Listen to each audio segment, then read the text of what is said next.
इसी गांव में रमेश नाम का एक कसाई रहता था। रमेश था तो कसाई, लेकिन भगवान श्री राम का बहुत बड़ा भक्त था। सारा दिन वो राम नाम का जप अपने मुंह से करता रहता था। राम सिया राम जय जय राम, राम सिया राम जय जय राम। राम नाम का जप करते हुए भी वो मांस काटता और उसे बेचा करता था।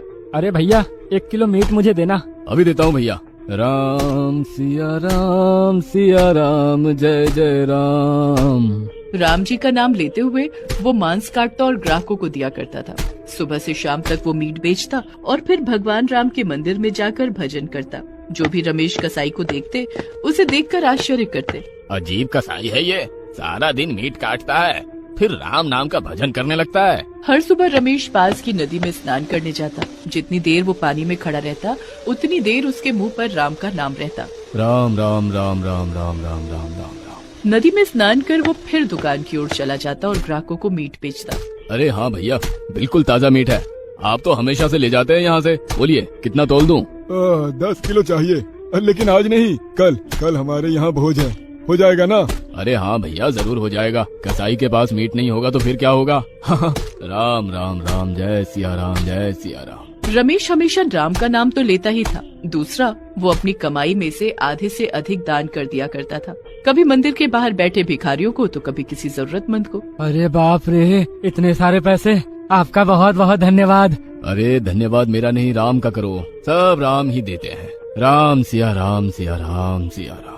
एक बार की बात है, रमेश नदी में स्नान करके बाहर निकल ही रहा था कि तभी उसकी नजर एक चमकते हुए पत्थर पर पड़ी। वो पत्थर इतना चमक रहा था कि उसे हाथ में लेने का मोह रमेश नहीं छोड़ पाया। अरे ये क्या है? ये कौन सा पत्थर है? मैंने आज तक इतना चमकता हुआ पत्थर नहीं देखा। इसे हाथ में लेकर एक अजीब सी शांति महसूस हो रही है। क्या करूं? इसे दुकान ले चलूं। कहीं इस पत्थर का मालिक इसे खोजता हुआ आ गया तो क्या करूं राम जी? रमेश ने बहुत देर इंतजार किया, लेकिन उस पत्थर को लेने कोई नहीं आया। तो उसने राम जी का नाम लिया। चलो इसे अपनी दुकान पर रखूंगा। रमेश उस पत्थर को अपनी दुकान पर ले आया और अपनी तराजू के पास रख दिया। कुछ देर बाद उसकी दुकान में ग्राहकों के आने का सिलसिला शुरू हो गया। भैया आधे किलो मीट तौल दो। अभी लो भैया। राम राम राम सीता राम सीता राम। हर दिन की तरह वो राम जी का नाम लेकर मीट काटता रहा और अपने ग्राहकों को देता रहा। लेकिन आज उसने एक अलग ही बात अपनी दुकान में गौर करी। आश्चर्य है, हर दिन तो मीट काटने के बाद आसपास कितनी सारी मक्खियाँ उड़ती थी, लेकिन आज तो एक भी मक्खी यहाँ नहीं दिख रही है। अजीब आश्चर्य है, शायद ये राम जी की कोई माया है। यही नहीं, रमेश ने एक बात और महसूस की कि जब से वो उस पत्थर को लाया है, उसकी दुकान में हमेशा एक अलग तरह की खुशबू आती है। पता नहीं, जब से मैं ये पत्थर लेकर आया हूँ मेरी दुकान में अजीब सी खुशबू आती है। ऐसी खुशबू तो फूलों में भी नहीं होती। कुछ दिन ऐसे ही बीते। वो राम नाम लेकर मीट काटता और बेचता रहा। एक दिन की बात है, उसकी दुकान में एक ग्राहक आया और उससे 1 किलो मीट देने को कहा। अरे भैया 1 किलो मांस तौल दो। जी भैया अभी देता हूँ। राम राम राम राम राम राम राम। वो राम का नाम लेकर मीट काट कर तौलने ही वाला था, लेकिन तभी उसने देखा कि उसका तौलने वाला बटखरा तो वहाँ है ही नहीं। अरे ये बटखरा कहाँ गया? अब मैं कैसे इसका मीट तौलूं?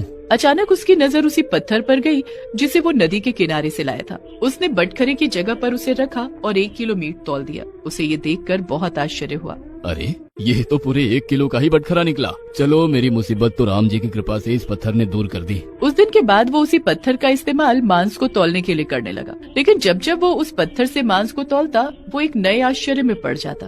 अरे उस आदमी ने 2 किलो मीट मांगा तो ये पत्थर 2 किलो का हो गया। उस चाची ने आधे किलो मीट खरीदे तो इस पत्थर का वजन आधे किलो का हो गया। अजीब जादुई पत्थर है ये। रमेश के साथ साथ अब उसके ग्राहक भी उस पत्थर को देखकर आश्चर्य में पड़ने लगे। अरे ये तो घोर आश्चर्य है भाई, एक ही बटखरा तुम सभी के लिए इस्तेमाल कर रहे हो और सभी का तौल बिल्कुल सही है। ये पत्थर तो चमत्कारी है। सब राम जी की कृपा है भाई। रमेश तो पहले भी लोगों के बीच चर्चा का कारण होता था, क्योंकि वो मांस बेचता और राम नाम का जाप भी करता था। और अब ये पत्थर जिधर देखो उसी की बातें होती थी। अरे मैं सच कह रही हूँ शांति, बड़ा ही जादुई पत्थर है उस कसाई के पास। पता नहीं कहाँ से लाया है वो। अरे कोई भी वजन हो वो उसी नाप का हो जाता है। रमेश की दुकान में तो मांस खरीदने वालों की भीड़ तो होती ही थी। अब उस पत्थर को देखने के लिए भी भीड़ लगने लगी। धीरे धीरे उस पत्थर की चर्चा हर ओर फैल गई। उसी गांव में एक वृद्ध पुजारी भी रहते थे। उन्होंने भी जब उस पत्थर के बारे में सुना तो ये कैसे हो सकता है? जरूर उस कसाई ने जो राम का नाम लेकर मांस काटता है उसने ही कोई माया रची होगी या वो कोई जादू जानता होगा। पुजारी जी ने अपने दिल को ये सब बोलकर समझाया तो बहुत, लेकिन उस पत्थर को देखने की इच्छा त्याग ना सके और ना चाहते हुए भी वो रामेश कसाई की दुकान के बाहर से छिपकर उस पत्थर को देखने लगे। हे मेरे राम, ये क्या? ये तो जैसा मैंने सुना था वैसा ही हो रहा है। ये पत्थर तो जादुई है। पुजारी जी उस पत्थर को लगातार घूर घूर कर देखते रहे और फिर अचानक पत्थर में एक ऐसी चीज देखी जिसे देखकर उनके मुंह से निकला, हे भगवान, ये पत्थर नहीं, ये तो मुझे उस कसाई को बताना ही होगा, नहीं तो अनर्थ हो जाएगा। पुजारी जी भागे भागे रामेश कसाई की दुकान पर गए और उससे कहा, अरे भाई, ये तुम क्या कर रहे हो?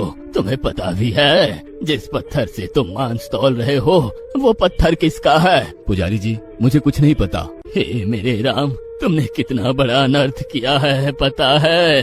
तुमने पाप नहीं महापाप किया है। राम राम राम राम, मैंने क्या पाप किया है पुजारी जी? राम जी का नाम लेता हुआ रामेश कसाई ने पुजारी जी से पूछा तो उन्होंने कहा, अरे ये पत्थर नहीं, साक्षात श्री राम है। श्री राम बसते हैं इस पत्थर में, तुम्हें पता नहीं? ये राम जी का ही रूप है। राम जी विष्णु के अवतार हैं और ये पत्थर नहीं, शालिग्राम है, प्रभु का रूप।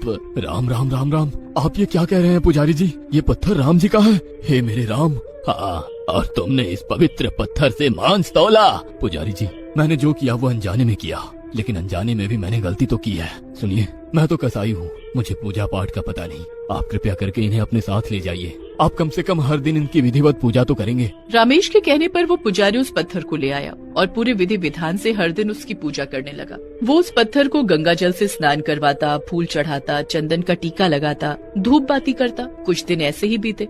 एक रात की बात है, वो पुजारी सो रहा था तो उसके सपने में भगवान राम आए। ये तुमने क्या किया? तुम मुझे उस कसाई के यहाँ से क्यों ले आए? मैं कितना प्रसन्न था वहाँ। सारा दिन मैं उसके मुंह से अपना नाम सुना करता था।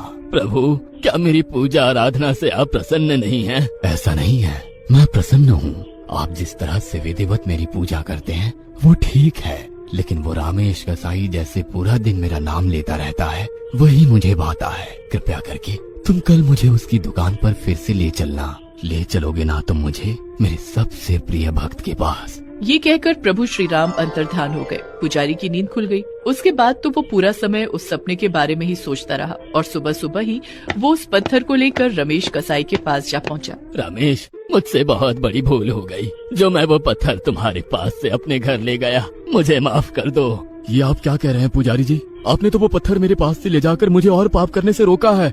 नहीं रामेश, तुम पाप नहीं कर रहे थे। अरे तुमसे बड़ा राम भक्त तो कोई नहीं हो सकता।